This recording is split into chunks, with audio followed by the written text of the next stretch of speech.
Hello, traders. FX Pip Collector here. Today is Tuesday, May 6th, and this is my analysis for gold. If you haven't done so yet, definitely do check out my free Discord group. It's linked down here in the corner at the end of the video. And make sure to check out my website, fxpipcollector.com. Make sure to watch the video on the home screen to learn more. So, anyways, yesterday, gold was down here, and I was talking about how more than likely it's going to go up to at least the 161, 178%, which is right where we're sitting now. So, anybody that's following along with my videos and watching and trading gold should be pretty happy right now.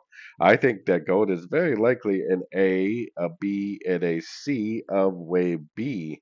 So, if it really is like an expanding A, B, C, which it looks like it made three waves up, three waves down, so I'm pretty confident that it is and expanding ABC, then this 161, 178 would be where it would turn. Now, I wouldn't just go short just because it's at this level. I mean, because if you do that, it could just keep on going and going and going and going.